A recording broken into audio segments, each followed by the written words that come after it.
Baik Buya, pertanyaan yang pertama. Assalamualaikum warahmatullahi wabarakatuh Buya. Waalaikumsalam warahmatullahi wabarakatuh. Saya hamba Allah izin bertanya. Saya seorang pekerja proyek, baju saya sering kotor.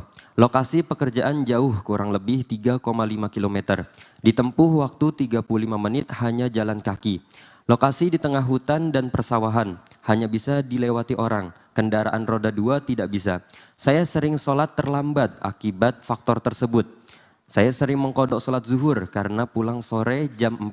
Apakah saya boleh menjamak kedua sholat tersebut?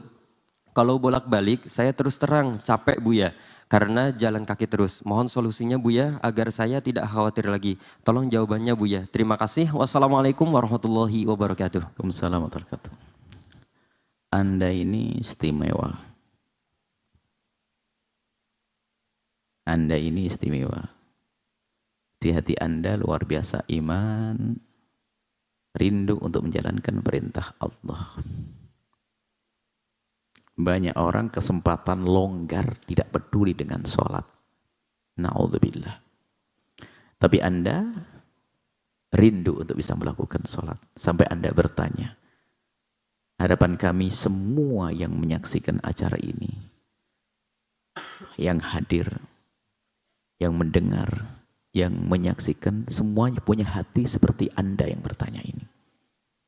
Rindu untuk melakukan sholat. Cuman kurangnya adalah, sudah Anda sempurnakan. Kurangnya Anda adalah kurang ilmu dan Anda sudah bertanya, berarti Anda sempurna. Maka ilmunya akan kami beri. Pertama, baju kotor itu tidak najis. Anda boleh sholat dengan baju yang penuh dengan oli, lumpur, debu, tepung, karena kerja di pasar, dan sebagainya. Karena najis sangat terbatas. Najis itu adalah kencing, kotoran manusia, darah, dan bangkai. Ada 7 yang kita sebutkan. Jadi Anda bisa sholat dengan baju Anda. 1. Dan Anda tidak harus pulang ke rumah untuk melakukan sholat. Dimanapun tempat yang halal diizinkan, misalnya tempat kerja Anda, di atas lumpur sekalipun, Anda boleh sholat. Nggak perlu Anda berjalan 3,5 kilo. Dan tidak harus Anda mengqadha, Anda bisa tepat waktu dengan baju yang Anda pakai. Atau kan lebih tenang lagi, Anda siapkan baju khusus untuk sholat. Taruh di situ, jangan dibawa pulang lagi untuk sholat. Kalau hanya untuk sholat saja, biarpun dicuci sebulan sekali nggak akan kotor, kan hanya untuk sholat. Dan baju untuk sholat nggak usah macam-macam, cukup yang menutup pusat Anda dan lutut. Sarung tok sudah sah. Sarung Anda lipat di perut Anda, turun ke lutut, selesai. Yang perlu dihadirkan kemudahan. Adapun Anda bisa berwudu dengan hanya segelas air. Yang Anda minum itu biasanya mungkin 3 gelas, Anda kurangi, Anda minum 2 gelas. Yang penting Anda tidak kehausan amat. Segelasnya buat berwudu bisa. Segenggam dibasuhkan di wajah, sudah selesai. Segenggam lagi di tangan, segenggam tangan, selesai. Rambut, madhab Syafi'i, sedikit. Rambut yang ada di kepala. Setelah itu kaki, selesai.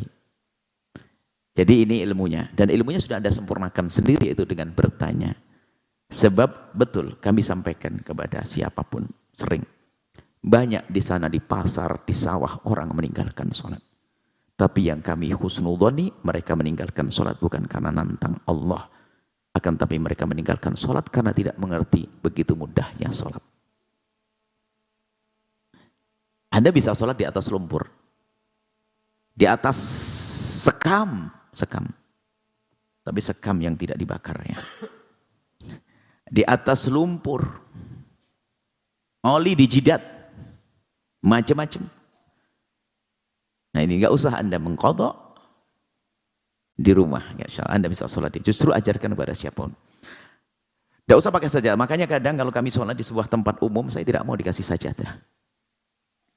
Karena takut dibaca, dilihat oleh orang, harus pakai saja sajadah. Biar hamparan di padang pasir, sujud di tanah. Tanahnya tanah halal. Kalau tanahnya orang minta izin. Kalau tanah umum seperti jalan umum, asalkan tidak mengganggu orang jalan, itu umum. Anda boleh sholat di pinggir jalan, tapi jangan di tengah jalan. Jalan milik umum, Anda boleh memanfaatkan untuk duduk minum kopi, juga boleh untuk sholat. Baik, yang nggak boleh adalah gosop tanahnya orang tiba-tiba sholat. Minta izin, Pak, saya mau sholat sebentar. Oke. Bahkan ini pertanyaan juga terjadi bukan seperti Anda. Buya, saya kerja di negeri kafir sana. Kalau sholat pasti saya akan kena sanksi macam-macam. Saya sholatnya, bagaimana kalau saya sholat di toilet? Anda sholat di toilet. Bawa plastik yang sekiranya ukur 0,5 meter kali 1,5, setelah itu Anda lipat di atas. Di toilet sholat. Mudah sholat itu. Yang bikin susah adalah gurunya. Kalau ada orang tidak bisa sholat, yang perlu disalahkan adalah ustadznya. Gimana cara ngajarinya? Kalau sholat, ingat. Kalau ada orang tidak bisa sholat, yang salah gurunya. Makanya berguru ke siapa ini? Kok tidak bisa sholat? Kan begitu. Atau bang tidak pernah berguru. Insya Allah setelah ini Anda akan sholat. Mudah sholat ya. Jangan dipersulit. Insya Allah Anda istimewa. Anda hebat. Anda insya Allah termasuk ahli surga yang berjalan di atas bumi. Wallahu a'lam bishawab. Jangan lupa berselawat kepada baginda Nabi Muhammad sallallahu alaihi wa alihi wa sahbihi wasallam.